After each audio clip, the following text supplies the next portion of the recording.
काम किया हूं, मैं जल्दी साले शौचालय के चालू करूंगा। अब बताइए, एक बहुत बड़ा मार्किंग का चीज़ है, सोचने वाला चीज़ है कि अगर यहाँ भ्रष्टाचार ही होता तो एक साल के अंदर जहाँ 3 करोड़ 43 लाख 83,43,83,773 रुपया जहाँ टैक्स आया था, उसका कलेक्शन अभी 4,35,141 रुपया आया है, जो कि एक साल में लगभग 89,16,366 रुपये की वृद्धि हुई है। मात्र एक साल में सोच सकते हैं कि 89,16,000 इतनी बड़ी रकम का वृद्धि हुआ टैक्स में, और इसमें नगर निगम को फायदा हुआ है। अगर यहाँ भ्रष्टाचार होता तो क्या यह फायदा दिखता? इसका भी हम एक कॉपी आपको दे रहे हैं। ये फायदे हुए हैं। तो भ्रष्टाचार किसको कहते हैं? उनके द्वारा बैठकर मेरे पास अनेकों उनके हित मित्रों और उनके द्वारा अनेकों रिकॉर्डिंग मेरे पास उपलब्ध है। मेरे सीसी कैमरा में मेरे घर पे आए हैं, वो भी रिकॉर्ड है, और उनके द्वारा जो वार्तालाप करके मुझे दबाव बनाया गया है मेरे पास वो भी है। मैं उसका भी खुलासा जल्द ही करूंगा। और एक चीज, क्या वजह है कि आरा नगर निगम को 6 महीने भी नहीं हुए और अंतरकलह सामने आ गया? अंतरकलह की बात मैं बता रहा हूं कि उनका डिमांड है कि मुझे सराद दिया जाए। सराद कर्मचारी का वसूलने का काम है। कर्मचारी, यहाँ के कर्मचारी लोग सराद वसूलते हैं। अब यहाँ के कर्मचारी जो कि रसीद काटते हैं, टैक्स कलेक्शन करते हैं, उनके द्वारा होता है। इसमें मैं कहीं नहीं हूँ। यह नगर आयुक्त और कर्मचारी का चीज था, लेकिन बार बार मुझे घसीटा गया था। है क्यों पता है आपको? क्योंकि उनका कहना है कि सराद मुझे दे दिया जाए। मैं दबंग हूं, मैं सराद वसूल करूंगा। उनको जब चीज दे दिया जाता तो कोई विवाद नहीं था। वो भी एक वीडियो में मैं देखा सका रहे हैं वो कि हमको पैसा मिला था, पैसा मिला था, मैंने वापस कर दिया। क्यों वापस कर दिए? आपको 100% का डिमांड कर रहे थे, कम परसेंट मिलेगा तो हम नहीं लेंगे, ऐसे वापस कर दिए। ललन जी आपने कमीशन का बात उठाया है कि हमको कमीशन मिला था। मैं आपके माध्यम से एक चीज और बताना चाहता हूँ। कमीशन का रेट क्या है ये भी आप बता दें आपको। मैं एक चीज और बता दूं, आपके साथियों के जो भी हमारे यहाँ के जो टेंडर डालते हैं, जो कार्य कराते हैं, उनको आपके माध्यम से बता देना चाहता हूँ कि किसी को 1 रुपया देने की जरूरत नहीं है। किसी को आपको 1 रुपया देने की जरूरत नहीं है। अगर कोई आदमी 1 रुपये का कमीशन मांगता है तो मेरे पास है, काम की गुणवत्ता होनी चाहिए, उसमें मैं कहीं बर्दाश्त करने वाला नहीं हूं। आपको 1 रुपया नहीं देना है, चाहे किसी के नाम पर पैसा मांगा जाता है। आप मुझे कंप्लेन करें और वीडियो फुटेज लेकर आए, मेरे से बात करें। डिप्टी मेयर प्रतिनिधि द्वारा कितने प्रतिशत कमीशन की मांग की जा रही है? देखिए, वो लगातार मुझसे, जब से मैं जीत कर रहा हूँ, वो लगातार सराहत की बात करते हैं। सराहत मुझे चाहिए, सराहत हमको दे दीजिए। मैं कैसे सराहत दे दूंगा उनको? और इसीलिए बार बार सराहत की बात करते हैं। और कमीशन बोलते हैं कि 2.5% कर दीजिए। कमीशन हमको 2.5% चाहिए। तो मैंने साफ मना कर दिया कि मैं खाऊंगा ना खाने दूंगा। मेरा यह संकल्प था। मुझे 1 रुपया नहीं चाहिए किसी की तरफ से, लेकिन काम सही होना चाहिए। मैं सब आपके माध्यम तमाम से जो यहाँ कार्य करने वाले लोग हैं, सबको कहता हूं कि मुझे किसी को 1 रुपया देने की जरूरत नहीं है। आप काम कराइए, और किसी तरह का कोई डिमांड उनके द्वारा आता है तो मैं वहां खड़ा रहूंगा उनके साथ। ललन जी, डिप्टी मेयर प्रतिनिधि के द्वारा एक और मामला उठाया गया है टेंडर प्रक्रिया में बिल्कुल गड़बड़ी का, जिसको लेकर फुटेज की मांग उनके द्वारा की गई थी, अभी तक उपलब्ध बिल्कुल नहीं कराया गया। अभी उनके ही बात कर रहा हूँ। आपको बता, एक चीज ज्ञात होना चाहिए कि टेंडर की जो प्रक्रिया होती है वो सरकार के द्वारा कुछ ऊंचे पदाधिकारी को बुलाकर जो टेंडर होते हैं।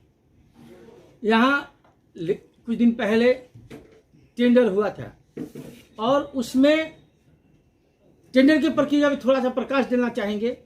किसी भी टेंडर के उसमें पहले टेक्निकल होता है, दूसरे बार फाइनेंशियल बिड होता है। टेक्निकल में कार्य की क्षमता संबंधित कागजात मांगे जाते हैं। इसमें संस्थाएं जो टेंडर की प्रक्रिया हुई उसमें 4 संस्थाएं ने पार्टिसिपेट किया, 4 लोग चुने गए।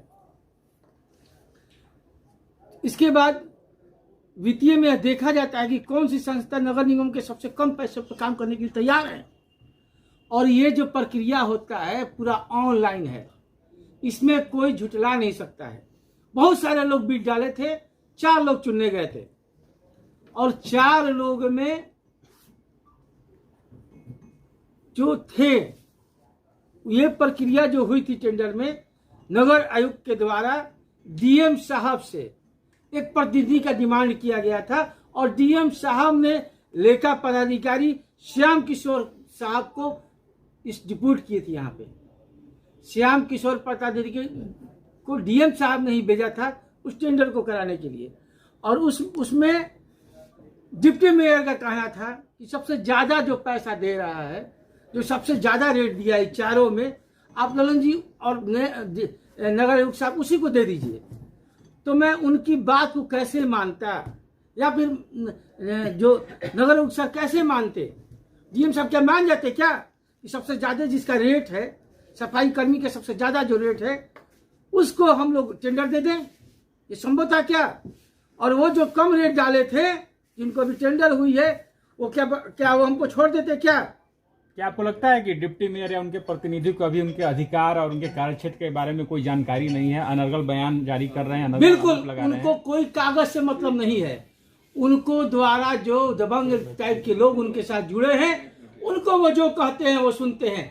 आप वीडियो में जो उनका वीडियो जारी हुआ है, आप देखिए उनके बगल में कौन बैठे हैं, जिन पर करोड़ों अरबों रुपए का घोटाला है, पूरा उनको वही डील कर रहे हैं। मैं बार बार नहीं चाहता था इन सब बात को चर्चा में लाने के लिए, क्योंकि वो भी भाजपा से आते थे। मेयर बात उठाई, राजा तिवारी, रूबी तिवारी के वार्ड की बात उठाई। 6 महीने आपने वेट किया कि शहर का कार्य प्रभावित होगा, लेकिन अब जब आर पार की लड़ाई शुरू हो गई है तो यहाँ मेयर के स्तर से पहला FIR कब लॉन्च किया जा रहा है, ये बताइए। देखिए, मैं तो पहले ये सोचा था कि पुराने कार्यों में भीड़ जाऊंगा तो शहर का विकास नहीं होगा, लेकिन यहाँ तो अब तो मजबूरी हो गया है। वो चाहते हैं वैसे मैं कर नहीं सकता। जनता ने मुझे जिताया है भाई, जनता ने वोट देकर जिताया है मुझे, और मैं जनता को पैसा को ऐसे लूटने नहीं दूंगा। चाहे मेरी जान चली जाए, लेकिन मैं जनता का पैसा को लूटने नहीं दूंगा। मैं सबके सामने कह रहा हूं, और चाहे उसके लिए मुझे जो भी करना वो करूंगा, लेकिन जनता का पैसा उनको लूटने नहीं दूंगा। मैं तो ये समझता था कि हमारे पार्टी से आते हैं, पार्टी से रिश्ता रखते हैं, तो मैं उनको बारे में अगर जनता से कहूंगा तो मेरी पार्टी की बदनामी होगी। लेकिन जब बार बार उंगली उठाया जाने लगा तो मैं वो फुटेज भी दूंगा और रिकॉर्डिंग भी दूंगा आप लोगों को। क्या आपने इस संदर्भ में अपने वरीय जनप्रतिनिधि यानी कि सांसद और विधायक से भी इस बात को लेकर जिक्र किया, चूंकि आप चारों लोग एक ही दल से प्रतिनिधित्व करते हैं? देखिए, मैंने अभी चूंकि उनके द्वारा उनके बिना जानकारी दिए इस तरह का बात मीडिया में आए, तो मेरा भी फर्ज बनता कि नहीं तो मुझे जनता समझ लेगा कि ये भी गलत है। तो मैंने अपनी बातों को रखना मुझे जरूरी समझ में आया। उसके बाद अगला आवेदन मैं SP साहब और DM साहब को दूंगा, और उसके बाद हमारे विधायक और सांसद को भी ये आवेदन दूंगा। और मैं एक चीज और बता देना चाहता हूँ कि उनके द्वारा जो योजना तरीके से जो बताया जा रहा है, उनको कुछ चीज जानकारी नहीं है। वो पूर्व के जो महापौर प्रतिनिधि हैं, उनको जो कहते हैं वो चलते हैं। कागज कलम से उनको कोई मतलब नहीं है। वो ना कागज देखते हैं ना जानते हैं, वो जो मन में आए वो बकते हैं, और वो जो चाहते हैं वैसा मैं होने नहीं दूंगा। जल्द ही मैं उनको यहाँ आने का भी मौका नहीं दूंगा, क्योंकि वो दबंगों के साथ बैठा शुरू किए हैं। उनका एक और आरोप है कि मेयर साहिबा टेंडर प्रक्रिया में नहीं रहती हैं और उनका सिग्नेचर हो जाता है। देखिए, सबसे पहले बता दूं, मेयर और इंजीनियर दोनों को सिग्नेचर हो जाता है। सुनिए, सबसे पहले बता दूं कि टेंडर जब होता है, एक लंबे समय तक वो टेंडर था, उसमें कभी आती थी कभी जाती थी। हो सकता है कुछ देर के लिए वो कहीं गई हो, उसके बाद फिर वापस आई हो, तो वो साइन हो जाता है। तो क्या वो गलत हो गया? टेंडर हुई और उसका साइन मेयर की, इंजीनियर की, घूम के आया लोग, उसके बाद बैठ के साइन किया, तो वो गलत हो गया? उसका प्रक्रिया ऑनलाइन था, वो कैसे गलत हो गया? तो मेरा यही कहना है कि अगर गलत होता तो जो प्रतिनिधि डीएम साहब ने भेजा था प्रतिनिधि बनाकर, तो वो भी कहते कि ये गलत है। लेकिन ये सबको पता है कि ये ऑनलाइन प्रक्रिया था और इसमें सारे चीज को ऑनलाइन था, इसमें कोई झुटला नहीं सकता था, किसी तरह का उसका बयान ही गलत है, उसको कुछ पता ही नहीं है। वो तो जो गलत आदमी के साथ बैठकर उनके इशारों पर वो चले रहे हैं, और मेरे पास सारा प्रमाण है। दैनिक अखबारों में जो खबर छपी थी उसका क्या?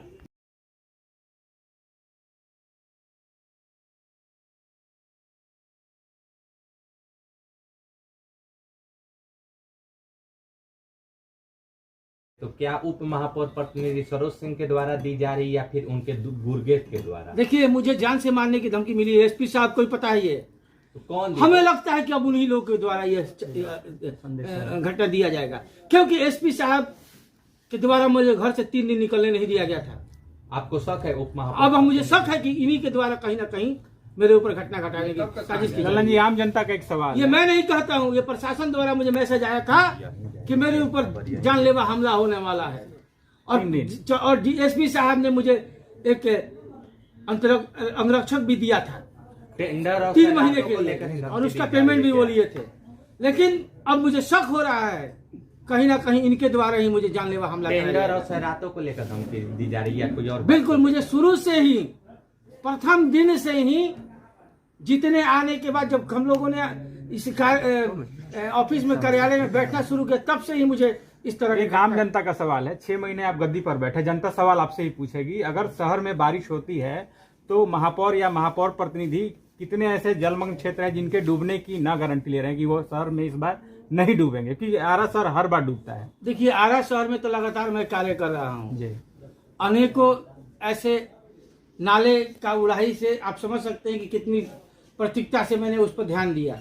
लेकिन अभी जो प्रॉब्लम आएगा, जो नहर देख रहे हैं आप, नहर में माननीय आरके सिंह के द्वारा पक्कीकरण हो रहा है, वैसे इलाकों में मैं डूबने से नहीं बचा पाऊंगा, क्योंकि उस पक्कीकरण, मैं डीएम से बात करने वाला था, हम लोग जाने भी वाले थे, लेकिन चूंकि मैंने उनके वीडियो देखकर सोचा कि पहले मैं प्रेस कॉन्फ्रेंस कर लूँ, उसके बाद डीएम साहब का जाऊँगा। कल मैं डीएम साहब का जाऊँगा, और वैसे नहर वाले जो इलाके हैं वहाँ के लोग को प्रॉब्लम आएगा, क्योंकि वो सारे पाइप जो नहर में पानी गिरते थे वो पाइप टूट चुके हैं, तो वैसे वहाँ पर वो प्रॉब्लम आ सकता है, जल जमा हो सकता है।